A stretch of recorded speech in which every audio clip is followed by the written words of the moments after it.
The mundane pulse of life in the city had always been Shinikira's constant. Each day, the same rhythm, the predictable murmur of conversations, the distant drone of traffic, the anonymous faces of passers-by. He was Shinikira, just your average teenager, moving amongst the crowd, a speck in the vast indifference tapestry of everyday life. His life was a practiced routine: school, home, food, the quiet hum of existence. But the funny thing about routines, about the ordinary, how quickly it could shatter, how a single, unexpected flicker could unravel everything you thought you knew. Shinukira didn't know it yet, but today that flicker began. He had been walking home, mind already drifting towards the next uninspired homework assignment, when a peculiar light caught his eye. It wasn't the glare of a street lamp or the gleam of a passing car. This was different. A soft, yet intense, ghastly purple aura, pulsing gently from an alleyway he'd never noticed before. Curiosity, a rare spark in his usually placid existence, tugged at him. "What's this?" he murmured, the words barely escaping his lips as he veered from the familiar sidewalk. The alleyway swallowed him whole, the urban hum fading behind, replaced by an unsettling quiet. The purple glow intensified, pulling him deeper. Then the alley opened into something impossible. Shinukira stopped dead, his breath catching in his throat. It wasn't an alley. This hardly resembled Earth. He stood in a place built of the dead, mountains of bleached, ancient skulls, piled impossibly high, stretched into the horizonless void. Bones crunched under his sneakers with every cautious step.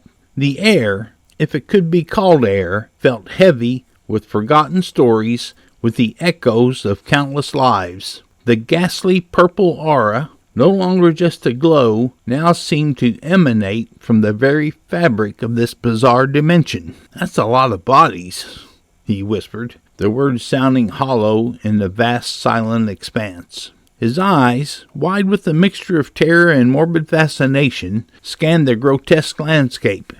Each skull, human and animal, was a silent testament to a life ended, a soul departed. Then he saw it, perched atop the most colossal mountain of skulls, rising like a dark beacon against a purple-tinged sky, stood a Scythe. It was impossibly large, its blade curving with a menacing elegance, its haft thick and dark.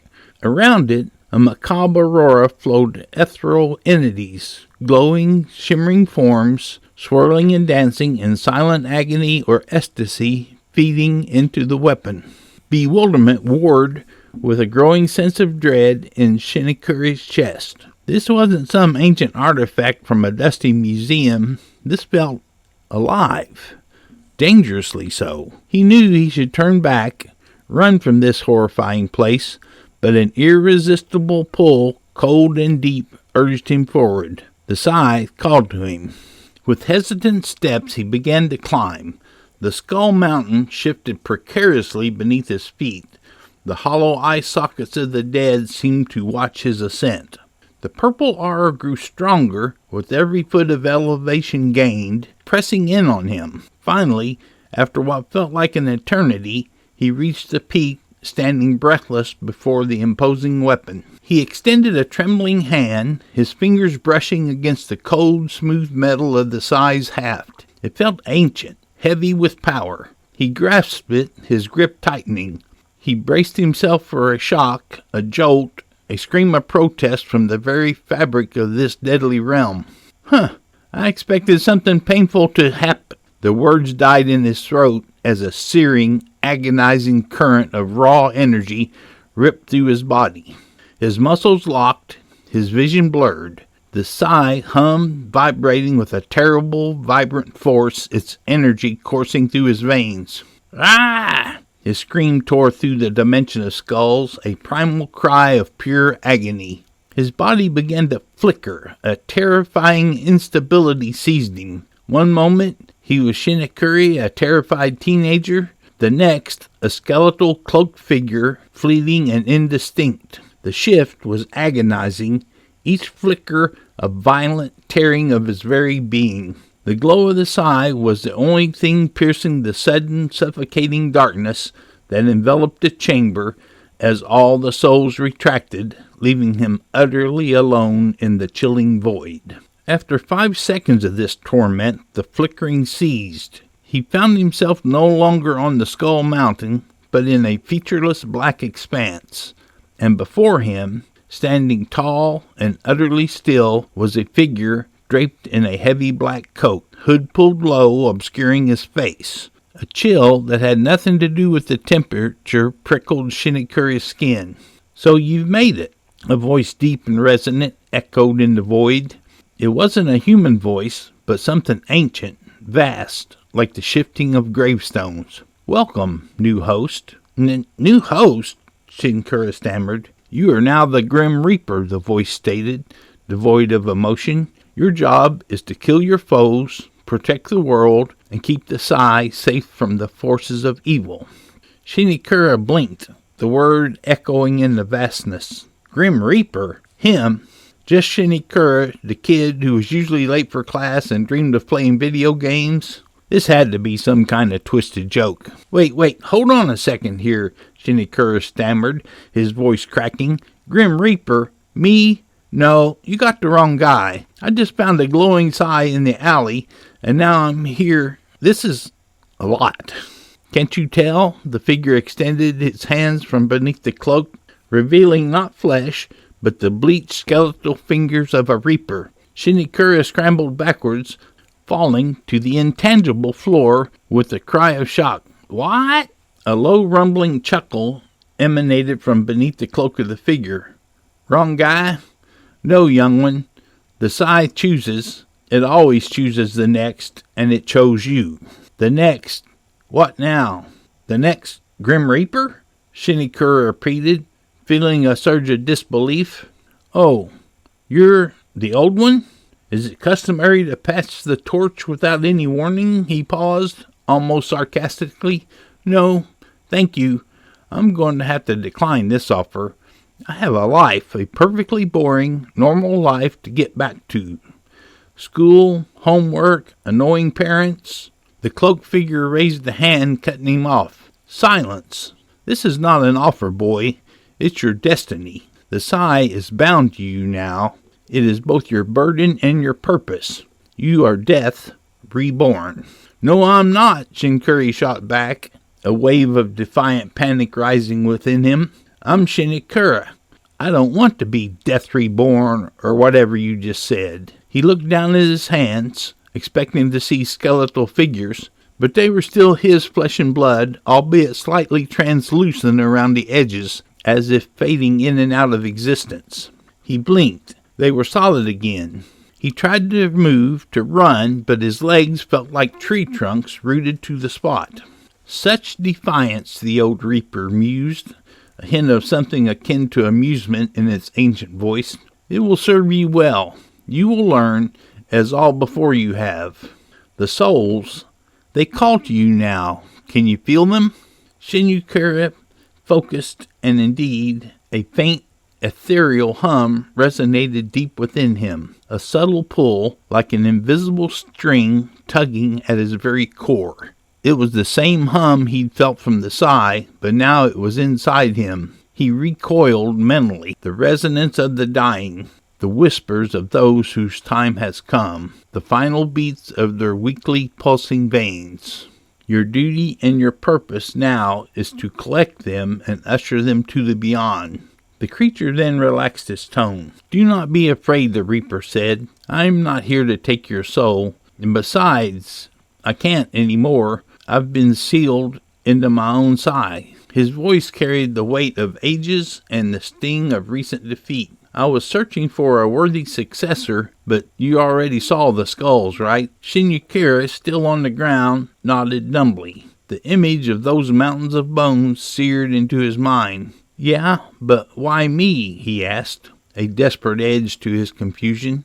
"I'm just a nobody in a world of nobodies." There was a sudden whir around him which quickly died down. Shinukira looked around and then at himself, a flicker of awe cutting through his fear. I look amazing. Go forth, Grim Reaper.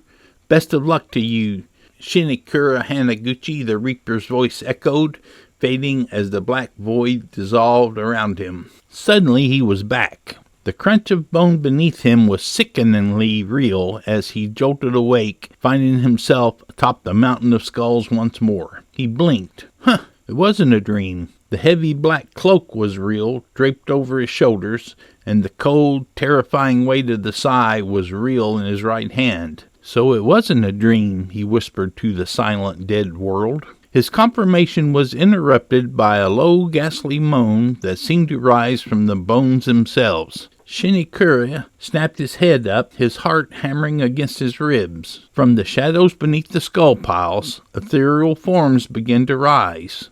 Phantoms, dozens of them, their forms twisted in silent screams, their eyes burning with a singular, hungry light fixed on the weapon in his hands. They swarmed around him, a horrifying, multi-tone whisper filling the air. The sigh, the sigh, the sigh. A surge of defiant purpose born from the old Reaper's final command cut through his terror. No, I have to keep the Scythe safe from the likes of evil beings like you, he yelled. His voice was cracking but firm. His bravery was short-lived. The phantoms crashed into him like a tidal wave of malice, their spectral hands cold as the grave, pinning him to the sharp peak of the Skull Mountain. Panic seized him as they reached for the Scythe. No, stay away. Ah! Just as their fingers were about to close around the haft, a brilliant golden glimmer shone from above, momentarily blinding the ghoulish horde.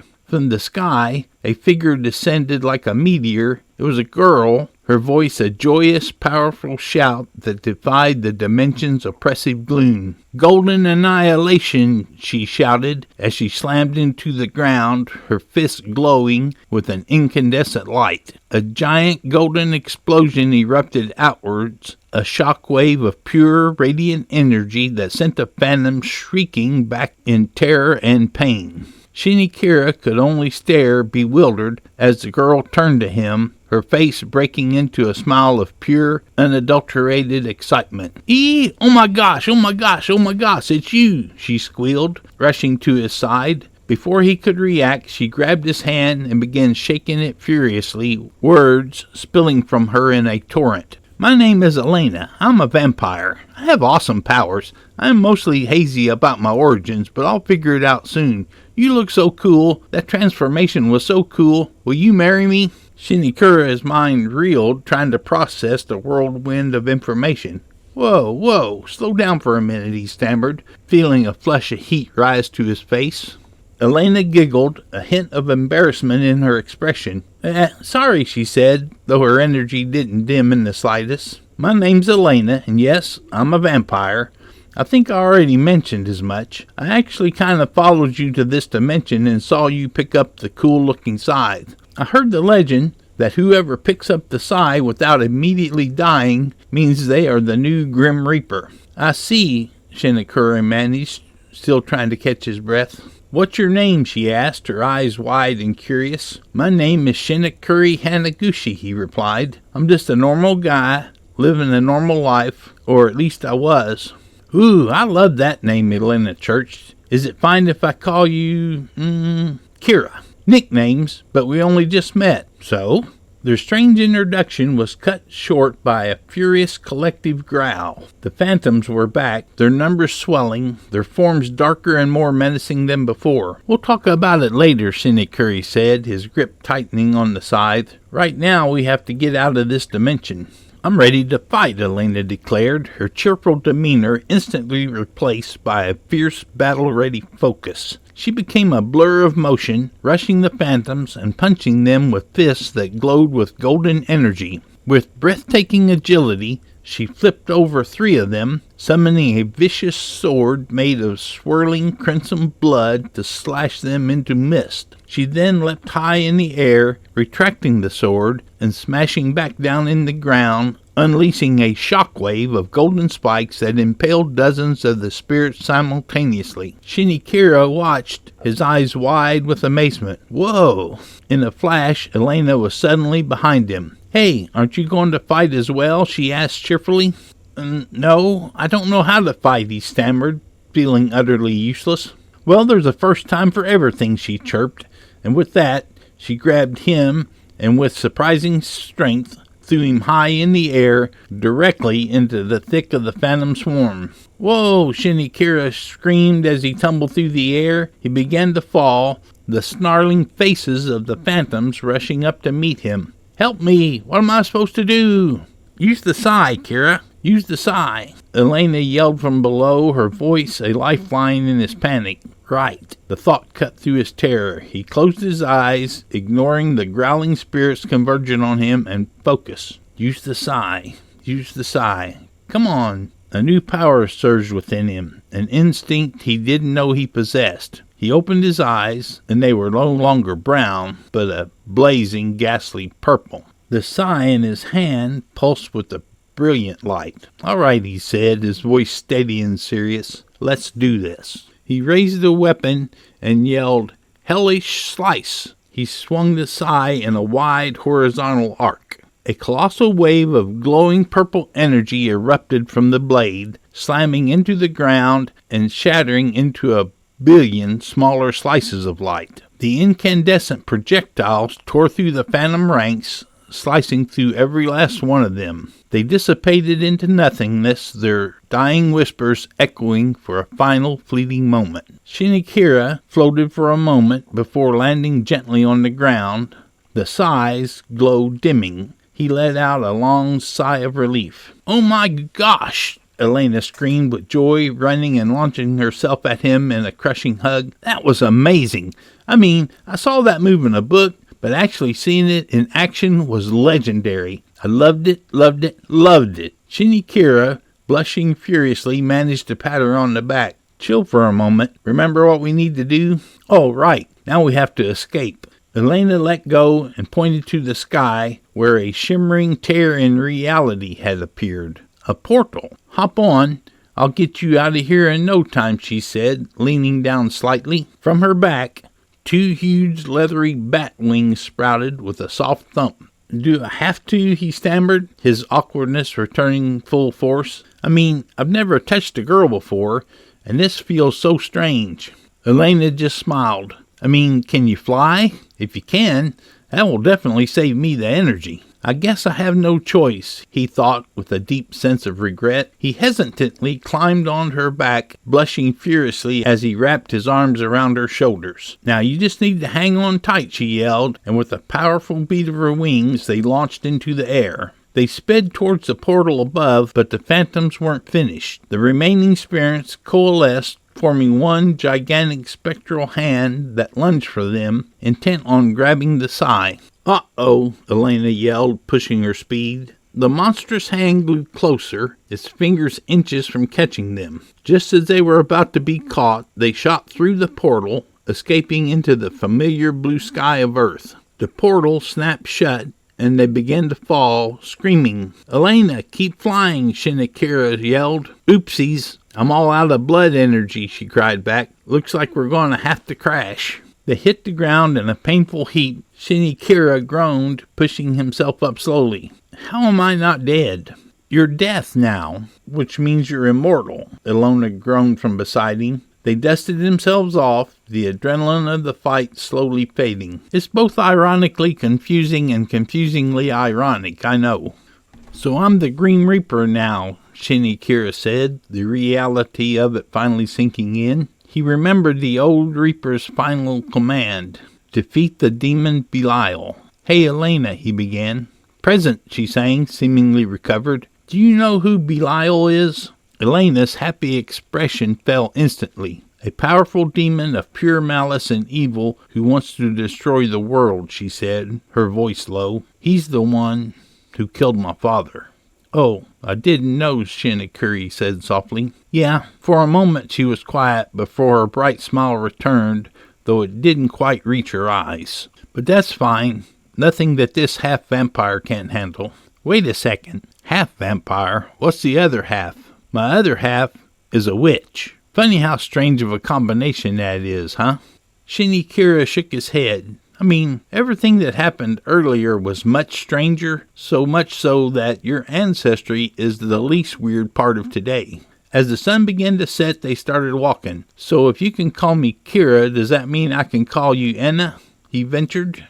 Elena practically vibrated with excitement. Yes, it's perfect. Cool. Well, I'm heading home, Shinikira said, a strange sense of normalcy finally returning. I'm coming with you too, Elena stated simply. Shinikira stopped dead, the suddenness of her declaration like a record scratch in his mind. He spun towards her, utterly dumbfounded. Wait a second. With me? He exclaimed. The city lights began to flicker on around them, marking the end of one life and the bewildering, unexpected beginning of another.